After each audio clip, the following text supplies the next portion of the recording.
Hello student, हम लोग पढ़ रहे हैं इकोलॉजी। और इकोलॉजी की क्लास में जो हमारा टॉपिक चल रहा है वो चल रहा है ग्रोथ फॉर्म। ग्रोथ फॉर्म में हम लोगों ने लास्ट टॉपिक में बता दिया था जो ग्रोथ फॉर्म होते हैं या जो ग्रोथ फॉर्म होते हैं उसको टू कर्व्स के द्वारा या दो प्रकार की जो वक्र है उसके द्वारा शो किया जाता है। जो फर्स्ट कर्व था हमारा वो जे शेप्ड कर्व था और जो सेकंड कर्व था हमारा वो था एस शेप्ड कर्व। हम लोगों ने लास्ट क्लास में जे शेप्ड कर्व के बारे में पढ़ लिया था। हम लोगों ने बता दिया था जो जे शेप्ड कर्व होता है इस प्रकार के कर्व में जो ग्रोथ होती है वो बहुत ही हाई होती है और एक लिमिट एक लिमिट के बाद उसकी जो ग्रोथ होती है बिल्कुल रुक जाती है। रीजन बता दिया था जो पोषक पदार्थ है उसकी उपलब्धता में कमी का हो जाना, कुछ इकोलॉजिकल कंडीशन और इनके बीच में इंट्रा स्पेसिफिक कंपटीशन हो जाने की वजह से जो ग्रोथ है वो लास्ट में रुक जाती है। अब हम बात करेंगे एस शेप्ड कर्व की। तो हमारा जो टॉपिक है वो क्या है? एस शेप्ड कर्व, जिसे हम लोग बोल सकते हैं सिग्मोइड कर्व।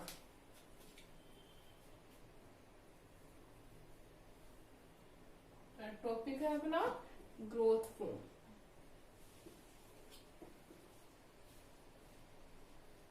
तो जो कर्व चलेगा वो हमारा चलेगा एस शेप्ड कर्व, या हम लोग इसे बोल सकते हैं सिग्मोइड कर्व।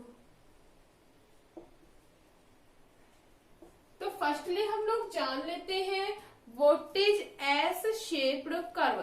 तो जैसा कि नाम है एस शेप्ड कर्व में क्या होता है कि इस प्रकार का जो कर्व होता है इसमें जो ग्रोथ होती है वो होती है ग्रेजुअली, मतलब जो ग्रोथ होगी वो धीरे धीरे होती है और लास्ट में क्या होता है एक निश्चित सीमा आने के बाद जो ग्रोथ होती है वो स्टॉप हो जाती है या रुक जाती है।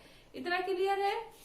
नेक्स्ट अगर हम बात करें जो इसकी जो ग्रोथ फेज है उसको 3 टाइप्स में डिवाइड किया गया है।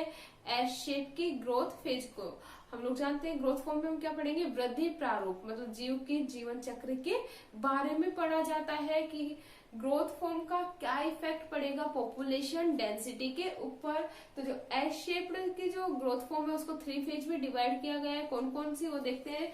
जो फर्स्ट है हमारी वो है एस्टाब्लिशमेंट फेज। फर्स्ट जो है एस्टाब्लिशमेंट फेज, या हम लोग इसे बोल सकते हैं phase of establishment. Establishment Hindi में बोला जाता है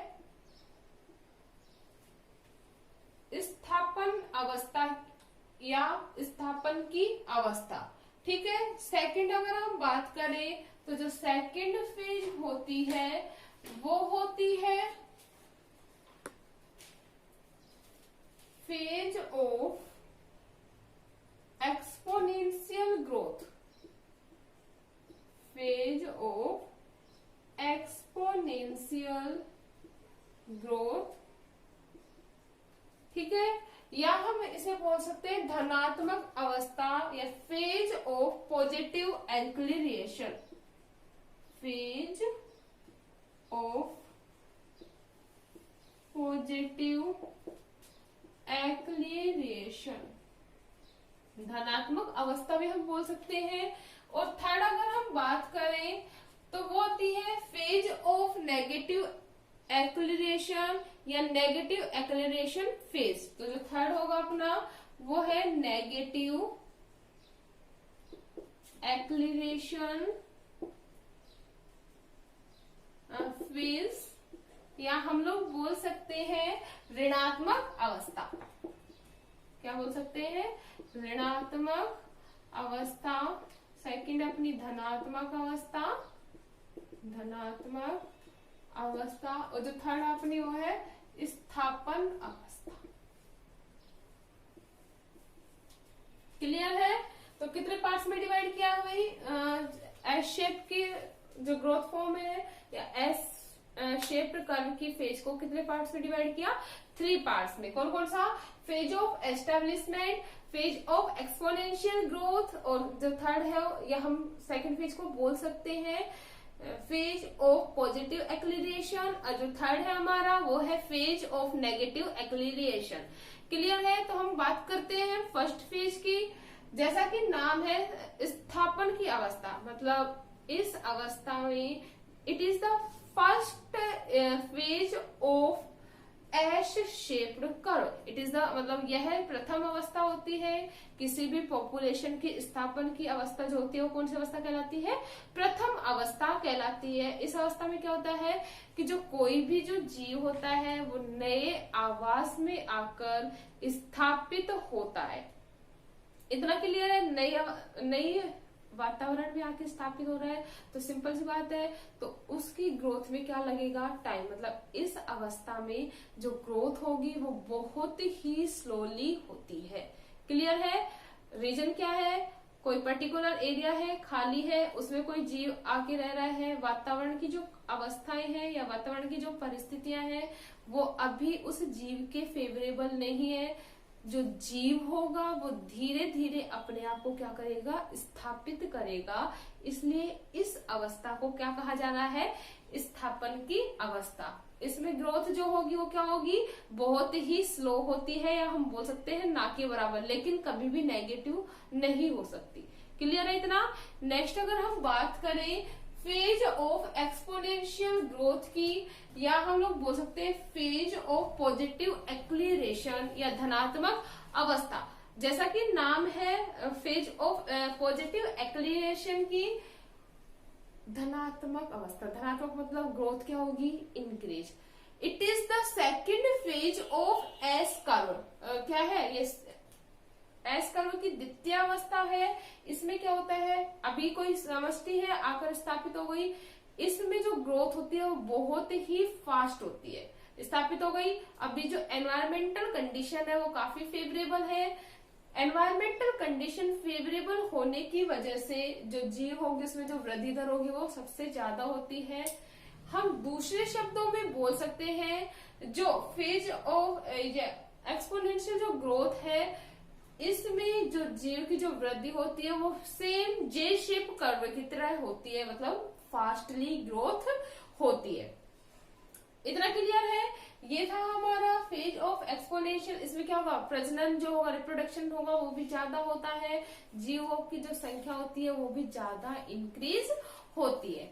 अगर हम बात करते हैं थर्ड नेगेटिव एक्सीलरेशन, या हम बोल सकते हैं ऋणात्मक अवस्था। जैसा कि नाम है ऋणात्मक अवस्था, मतलब अब धीरे धीरे जो पॉपुलेशन डेंसिटी होगी वापस से क्या होने लगेगी? डिक्रीज होने लगेगी। रीजन क्या है? मैंने आप लोगों को पहले भी बताया है। We all know that student, negative का मतलब क्या है कि एक लास्ट स्टेज के बाद धीरे धीरे जो ग्रोथ होती है वो रुक जाती है, क्योंकि इस टाइम जो पॉपुलेशन होगा उसमें जो ओल्डेस्ट कम्युनिटी है या ओल्डेस्ट जो ऑर्गेनिज्म है उनकी पॉपुलेशन इंक्रीज हो जाती है।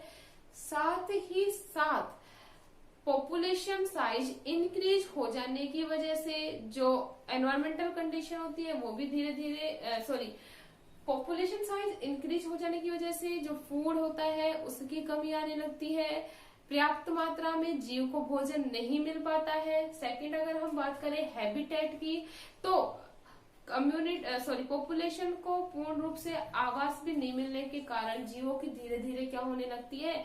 मृत्यु। और इसके साथ ही साथ कुछ टाइम बाद जो एनवायरमेंटल कंडीशन है वो भी अनफेवरेबल हो जाने की वजह से जो ग्रोथ होगी वो क्या होने लगेगी? कम होने लगेगी। इतना क्लियर है? अगर हम बात करें एक्सपोनेंशियल ग्रोथ की या एक्सपोनेंशियल फेज की और सेकंड एस्टेब्लिशमेंट फेज की, तो इसमें यह जो दोनों फेज है वो पॉजिटिव फेज होती है। इसमें क्या हम लोग बोल सकते हैं वृद्धि दर 0 हो सकती है लेकिन शून्य नहीं हो सकती। लेकिन अगर हम बात करें ऋणात्मक अवस्था की, तो यह जो अवस्था है वो कौन सी है? Negative phase. इसमें जो पॉपुलेशन डेंसिटी है वो क्या होने लगती है? डिक्रीज होने लगती है। क्लियर है? तो ये हमारा था ग्रोथ फॉर्म। अब हम इसे शो करते हैं कर्व के द्वारा। तो हम लोग देख सकते हैं इसे ग्राफ के द्वारा, जैसे जैसे टाइम इंक्रीज होता है, एक निश्चित समय तक जो ग्रोथ होती है वो वृद्धि करती है, उसके बाद धीरे धीरे जो पॉपुलेशन साइज होगा या ग्रोथ होगी वो डिक्रीज होने लगेगी। हम लोग देख सकते हैं पॉपुलेशन डेंसिटी शुरू में क्या होता है, एस्टैब्लिशमेंट फेज होती है, जो पॉपुलेशन होता है वो धीरे धीरे बढ़ती है। इसके बाद एक्सपोनेंशियल ग्रोथ में यह अपनी चरम सीमा पर यह क्लाइमेक्स स्टेज पे आ जाती है, और एक लास्ट मोमेंट होता है जिसमें क्या करेगी, इसकी जो वृद्धि होती है वो स्टॉप हो जाती है। तो ये क्या था हमारा एस शेप्ड कर्व। नेक्स्ट अगर हम बात करें कि इसमें जो वृद्धि होती है वो जीव की कैरिंग कैपेसिटी के ऊपर या उसकी सामर्थ्य के ऊपर भी क्या करती है, निर्भर करती है। क्लियर है? तो ये हमारा था एस शेप्ड कर्व।